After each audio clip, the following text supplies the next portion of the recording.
ललनार गाऊ मेरे बगिनिया नजरी लगा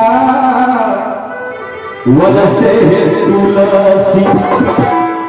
तुलसी सुखाइए ललनार गाऊ मेरे बगिनिया नजरी लगा वलसे तुलसी तुलसी सुखाइए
नजरी लगा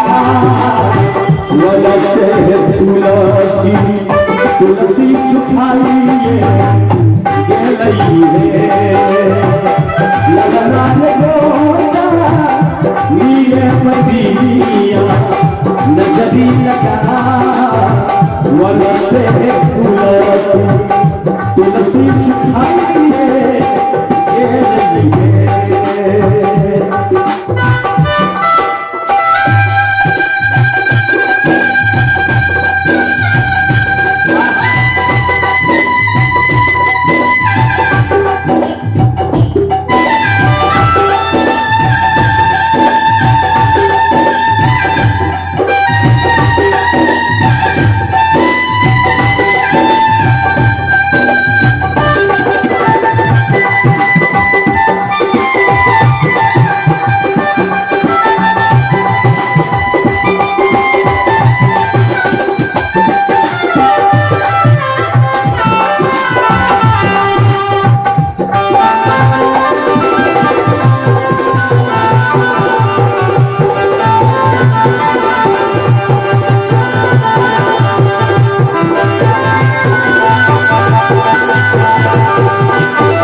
अपने श्री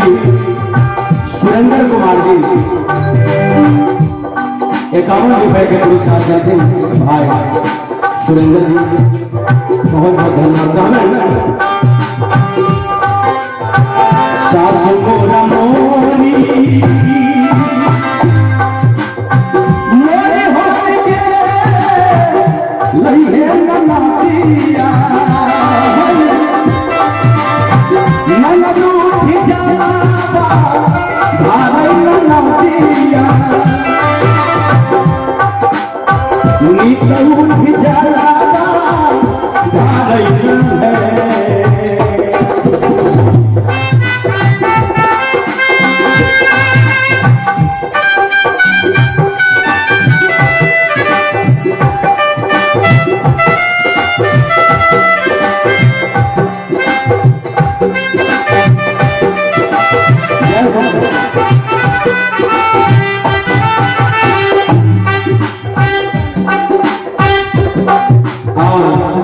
देखियो भाई रणवीर सहनी जी इनको नहीं लोने का लगा 101 रुपए का पुरस्कार देखिए बहुत बहुत धन्यवाद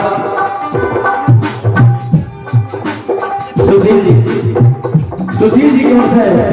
सेवा का पुरस्कार सासु मोर मोरी मोरे हो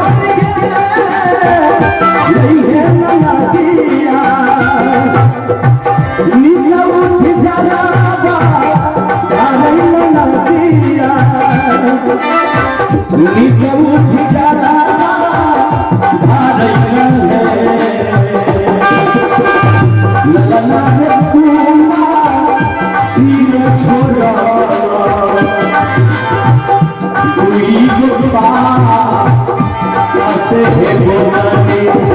गोदानी के कर सारा साई है ललना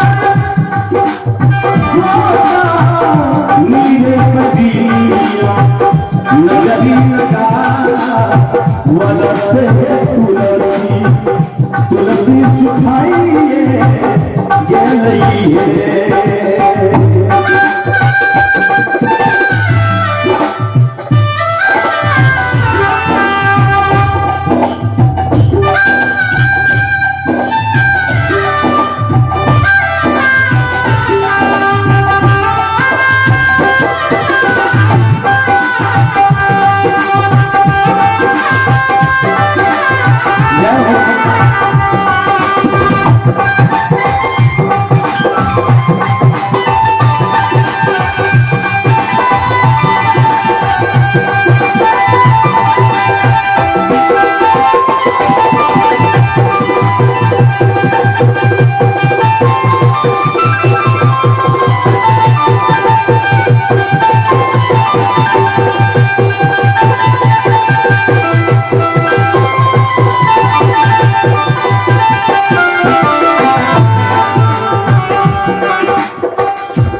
राधा रानी सरकार की समस्त ये पूजा कमेटी की हमारे सभी श्रोता की